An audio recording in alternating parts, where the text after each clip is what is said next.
Hey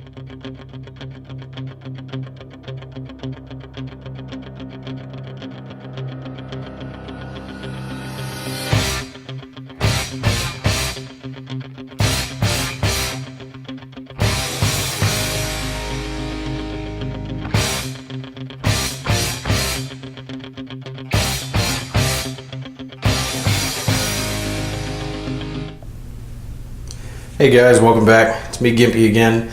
Doing something a little different for you today. You guys have seen me kind of touch on the Lock and Load Solo before. You've seen me use it in a playthrough, but I haven't touched on the Conflict of Heroes Solo module and the differences between the two. Now, Conflict of Heroes came first. They, from what I understand, they actually had a group of military guys take and develop the system, from military doctrine. In this situation, your troops would do A if B happened, and then if C happened, well, they would do this. So it is based off of military doctrine that Lock and Load then licensed from Academy Games. So they're both very similar, but there are differences between the two, and I kind of wanted to show you guys what those differences were. I'll let you know right off the bat, I like both systems. They're both good in their own respects, and there is a difference between the two of them that makes it to where you might want to own one over the other. It just depends on your own personal preferences. Personally, I'm happy to have both. So I'm going to touch on Conflict of Heroes first, since they came around first. I'll show you what comes in the box. Box is empty. Here's the back of it, just in case you're curious of what's there. I'm going to slide this out of the way. You're going to have this, and this. All right, here's your standard stuff. Let me grab, of course, the main thing. Both of them operate off an engine of a deck of cards, which I'll touch on here in a sec. One thing that was a little different, the Conflict of Heroes one came with some counters, and the counters are specifically for some of the scenarios that are in the firefight book that comes with it. You've got civilians, you've got what are those things called? Had it in my head and I forgot it. Basically, it's rumored enemy. That's it, rumored enemy markers. So you don't know necessarily what's there, and then you're drawing a counter from a cup to determine what's in that spot. I was actually playing the big tank battle where they have 4 of the maps laid out, and there's a bunch of these spread across the map, so you don't know what tank you're going to find when you come across that. And it does add a good fog of war to the game. Now, lay those out of the way. Both of them are going to come with your standard rule book, and it's just going to touch on how to use the system and the components that come with the system. All right, nothing major. They're both easy. They both have examples in the back of the book of, the specific situations you're going to come across and what the AI is going to do during it, okay? Now, the Conflict of Heroes one comes with its own specific little track here. And this is because the Conflict of Heroes system is different. Those of you who've played it understand that they have a action point system that's used that is not applicable in the solo game. All right, it's the action points are controlled by the cards for both you and the AI. So you have to keep track of it this way. You've got your victory points up here, and then these are your command points. These are your bonuses you get to put down. You can spend command points to add to your attack or to call in special attacks through use of the other cards that come with the game. Now, it only comes with one chart, all right? And this is your kind of walk through. The AI is going to do this in this situation, and it's not really as much of a flow chart like Lock and Load has done. But Lock and Load had to do it that way, and I'll explain why when I get to it. This is more of, on the back you've got your rule summary of what the AI is going to do. This is really more of a the AI is going to do this in this situation. So if they're, so close to you, or are they going to move into the open? Under what situations would they move into open terrain? I'll let you know. In Conflict of Heroes, it is almost never that they'll move into open terrain. Tanks operate a little bit differently. I did like how they came with solo missions, but it's a double-edged sword, okay? Because it has its own little scenario booklet. I like how it has the pictures. It shows you where the troops are. It's got its little track here. This is your mission track and basically your turn track. But it doesn't always move. It moves depending on what's on the cards, which I'll show you when I pull the cards up here in just a sec. But the problem with this is there's only so many in the book. That's one of the drawbacks when it comes to Conflict of Heroes, the solo expansion, is it is much more limited than the lock and load system is, but it's much more specific than the lock and load system is. You definitely tell that with the cards when it comes to everything. This system was made for this game. It was made for Awakening the Bear. Second edition is what I have, but I'm assuming you can use it with the original one. But it's made very specifically for that, so everything in this game is going to be pertaining to the counters that come in the game, the scenarios that are in this booklet. So you're less likely to have rules confusion or generalized AI actions when it comes to this solo module, because it is so specific to this game. But that is the drawback, because I tried to use it with the Guadalcanal game that Academy Games has put out, and the cards do work. Okay, you can use it for Guadalcanal, but it doesn't have the ability to control the AI to the best of its ability. The AI has like a bonsai charge in the Guadalcanal box set, and these cards don't pertain to that at all. There's no scenarios to it. So what you in fact have to do is take the scenarios, the two-player scenarios that are in the general booklet, the two-player booklet from Guadalcanal, and kind of adapt it into using this system, at which point you lose that specificity, if I said, you guys know what I'm trying to say, that these cards have and give to the Awakening the Bear set. So it's kind of a trade-off in that system. But if you take a look at the cards, I'm sure a lot of you have seen it before. Priority actions are at the top. Shows you if you're close, very close, you're going to do those actions first versus anything else, and then on down the line. And the neat part about this is the number at the bottom shows you your action points. Basically, if you did something that cost this many action points, if you are equal to or greater than whatever number is there, then your unit is now spent for the turn. That's how it works. So if you get lucky, you can take and flip card after card, or your opponent, your AI opponent, can flip card after card and not get spent, so you can keep using the same unit over and over again. So in the two-player game, I want to say it's 7. Don't quote me, I might be wrong on that. 7 action points that you have, so you might spend 4 or 5 to shoot and another couple to move or something like that, and then your unit's done. Using this system, you can take and shoot, and still be good, still not have flipped your unit if the right cards happen to pop up. So there's a little bit of randomness that comes with that. And also you'll notice that there's the blue command order, and then you have your green generic ones. The green ones will affect the AI differently. If it's a blue one, it is the equivalent of the AI using its command points. So it will not flip the AI unit no matter what. And there was something else about that.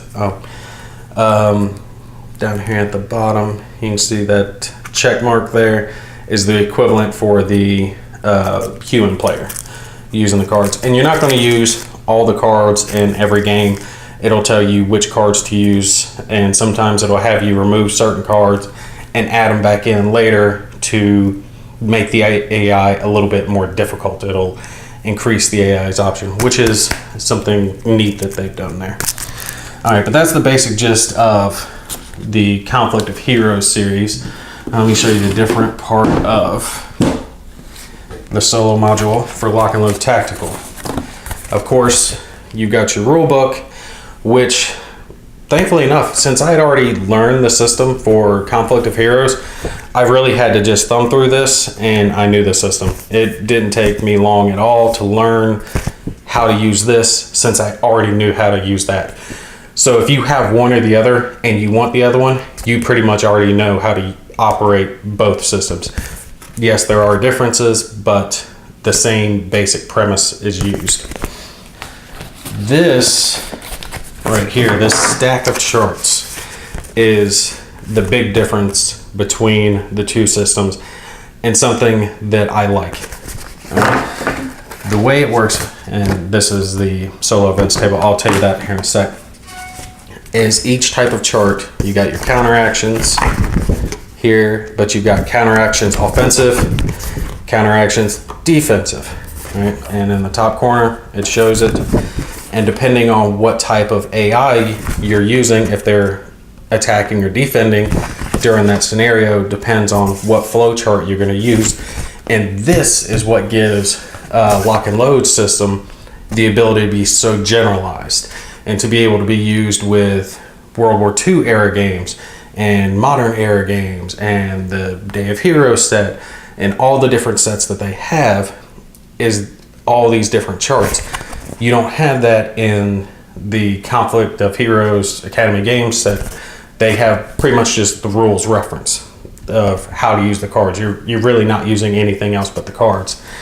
This gives you a lot more of, if this is happening, then you do this. And if this is happening, then do this. And it gives you two sets of it with the offensive and defensive. It has it for everything that's possible in the game. Opportunity fire, close assault, offensive and defensive, when they're going to do certain things. And there's, of course, references. Here you've got your fire action. This is just a single-sided chart here. This little chart here shows you, it's listed down dynamic movement on the cards. It shows you what action movement the AI is going to use when they're playing. So if they're moving into a certain type of terrain and they don't want to be spotted, they're going to low crawl to keep you from being able to op fire on them. Are your vehicles going to go buttoned up or unbuttoned? This kind of gives you the gist of in what situations the AI is going to use what type of movement, what type of anything. Same thing here. Last thing is just a movement chart, again, for offensive and defensive. Now, the problem with this system versus the Conflict of Heroes is the fact that it is so generalized. I have come up on a few situations where I've had to make the judgment call and say, nope, the AI is not doing what the card says.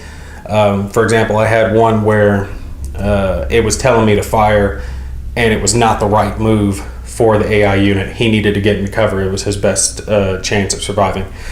He was actually blown to bits. Those of you who are watching my playthrough have seen that part. So sometimes you are going to have to make that judgment call, and it is because they have generalized it to the point that it is useful with any of their game sets. So, like I said, it's a pro and a con. You have much more viability with it, but you're more often going to have to make that judgment call with this set versus the other. One other thing that the Lock and Load set has is a random events chart here, and that's going to come into effect when, let me find one of their cards here. At the bottom there, you see that little grenade. It shows the chance for a random event happening, and this is a optional rule. You don't have to have this applicable in the games that you're playing, but it does add a varied set of things happening in your game. I guess more to apply that fog of war and confusion that can happen. So I like it. I think it's a neat idea. I haven't tried it as of yet, so I'm not going to go too deep into it when my opinion isn't valid yet at this point. To show you guys the cards, plenty of you guys have seen it if you've been watching my playthrough. You can see it's very similar to the Conflict of Heroes set. Your priority is always going to be the ones that are closest, the ones that are most likely to take your guys out, and then it will refer you down the line to different orders or different charts, like your victory condition chart, and so on. Now, the one thing that is interesting, this is the card set that I am using. There's actually more cards than I have in my hand. This is the one I am currently using for my playthrough in Sniper's Den, and I didn't want to take and mix it up too bad. Again, you can see at the bottom your offensive symbol. If the AI is offensive, you're going to mix the offensive deck into it. If it's defensive, you're going to mix the defensive deck into it. So that will change up what cards you're using, similar to how the Conflict of Heroes does, adjusting its difficulty, but this adjusts it for what the AI is more likely to do, given them a defensive or an offensive posture. But when it comes to the cards, very similar in the layout, obviously, since they licensed it. One of the addendums they also added is in the top right corner, the ability to use the cards as dice, which is neat. Not needed, but it's nice to have just in case. One other thing to touch on, you saw that I had those sleeved, the Conflict of Heroes are sleeved. I haven't found a set of sleeves for this. It's a differently shaped card. I'm sure there are sleeves out there that I haven't found for it yet. That's just one thing to keep in mind. If you are somebody who likes to sleeve your cards, you're going to have a little harder time finding sleeves for these than the standard size that comes with the Conflict of Heroes set. So in the end, it really comes down to what your personal preference is. If you like the Conflict of Heroes series better, get their set and stick with that. If you like Lock and Load Tactical, get theirs. If you're like me and you want everything, get everything. If you want the generalized though, if you want to be able to play modern games, World War II games, you're better off with the Lock and Load Tactical set. If you're someone who wants the game, the AI to tell you more specifically, do this in this situation, then you're better off with the Conflict of Heroes series. You're less likely to have that situation pop up where the AI is not doing what's in its best interest. Not that it's going to happen a whole lot in this one. Like I said, so far I've only had one real instance where I had to make that judgment call and say, nope, the AI is not doing what the card's saying to do. So it's not very often. It's just a touch more likely to happen with this system. But you do have the benefit of being able to use it with multiple game systems instead of just one. Now, I have heard that Academy Games is putting out a solo module for the Guadalcanal series, and supposedly, what's that other one? Steel something. I can't remember. It's the one where you're in Poland. They're doing a second edition of that game, and I think they're doing solo modules for both. So that's something else to keep in mind, that if you do the solo system with Academy Games, you're having to buy more than one solo system. But again, it is more specific. But anyway, that's it. I just wanted to touch on that for you guys to do a quick comparison, let you guys see the difference. If you guys have any specific questions about it, feel free to put it down in the comments. Y'all take care. I'll see you in the next video.